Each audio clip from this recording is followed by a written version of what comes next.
Hey guys, Tony George, DocSports.com, coming to you from the table where I break bread out here at the George compound for a Gambling 101 series.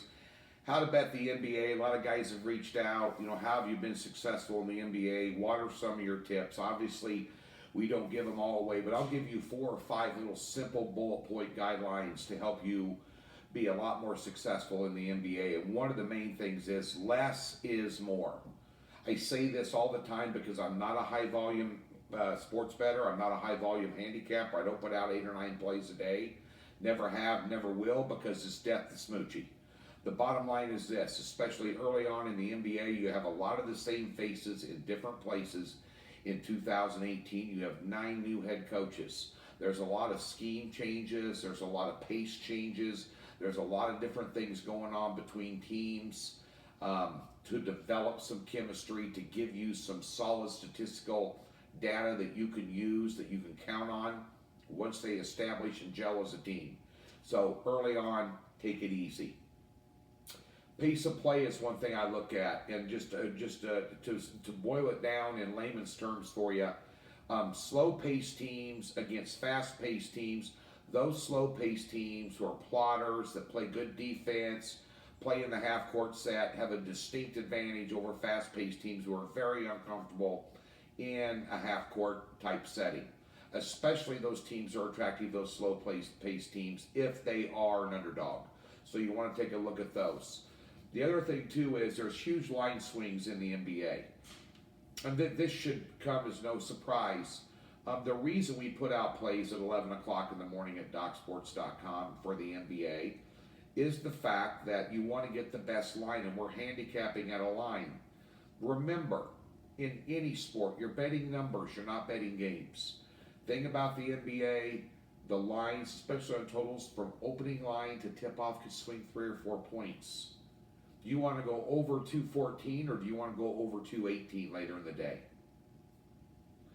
Do you want to lay 3 or do you want to lay 4.5 or 5? Do you want to take 5.5 or only take 3? Get the best line. Bet early. That's why they're out early. You can gain 15 to 20 units a year by doing that. And having more than one outlet to shop your lines. Why lay 3.5 when you can lay 3? Okay? Just common knowledge, but it's something you really need to practice. Other 2 things I look at is 3-point percentage and free throw percentage.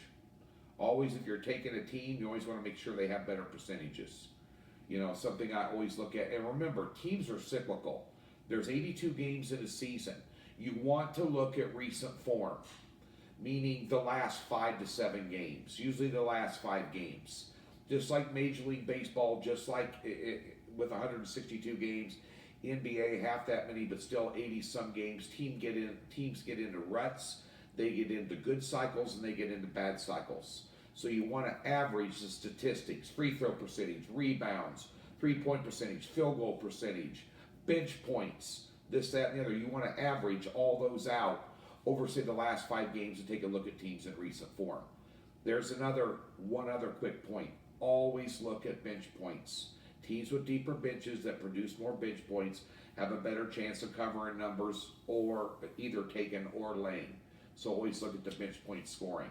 Gives you an idea of that team's depth. And finally, scheduling spots.